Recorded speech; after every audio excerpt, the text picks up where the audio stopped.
ಆಮೇಲೆ another good news ಏನಪ್ಪಾ ಅಂದ್ರೆ ಜಸ್ಪ್ರೀತ್ ಬುಮ್ರಾ ಅವರು ಜ್ವರದಿಂದ ಕಂಪ್ಲೀಟ್ಲಿ ರಿಕವರ್ ಆಗಿ ನಿನ್ನೆ ಫುಲ್ ಟಿಲ್ಟ್ ಹೈ ಇಂಟೆನ್ಸಿಟಿಯಿಂದ ಪ್ರಾಕ್ಟೀಸ್ ಮಾಡಿದ್ದಾರೆ, ಅರ್ಧ ಗಂಟೆ ಬೌಲಿಂಗ್ ಮಾಡಿದ್ದಾರೆ.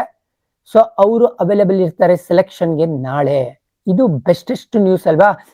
ಈಗ ಬುಮ್ರಾ ಬಂದ್ರೆ ಸಿರಾಜ್ ಕತೆ ಏನಾಗುತ್ತೆ ಸರ್ ಅಂದ್ರೆ ನೋಡಿ, ಸಿರಾಜ್ ಬಂದಿದ್ದು as replacement for Bumrah in 11. So Bumrah fit ಆದ್ರು ಅಂತ ಹೇಳಿದ್ರೆ ಅವ್ರು ಬರ್ಬೇಕಾಗುತ್ತೆ 11 ಅಲ್ಲಿ. ಹರ್ಷದೀಪ್ ನ ನೀವು ಕೂಡ್ಸಕ್ಕಾಗಲ್ಲ, ಅವರು ಚೆನ್ನಾಗೇ ಮಾಡಿದ್ದಾರೆ.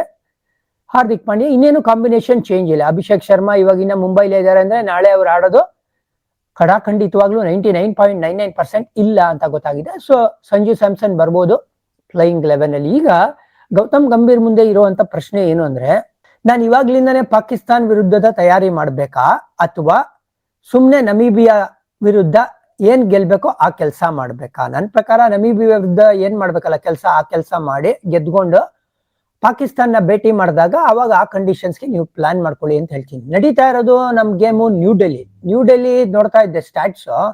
ಲಾಸ್ಟ್ 10 ಗೇಮ್ಸ್ ಅಲ್ಲಿ average first inning score 200, lowest total defended ಈ ಲಾಸ್ಟ್ 10 T20s ಅಲ್ಲಿ 204. ಅಂದ್ರೆ ಇಲ್ಲಿ 200 ಹೊಡೆದ್ರು ಚೇಸ್ ಮಾಡ್ಬಿಡ್ಬೋದು. ಅಫ್ಕೋರ್ಸ್ ನಮೀಬಿಯಾ ಆ ತರ ಮಾಡ್ತಾರೆ ಅಂತಲ್ಲ, ಬಟ್ ಸುಮ್ನೆ ನಿಮ್ಗೆ ಹೇಳಿದ್ದು ಇದು ಬೆಟರ್ ಬ್ಯಾಟಿಂಗ್ ಕಂಡೀಷನ್ಸ್.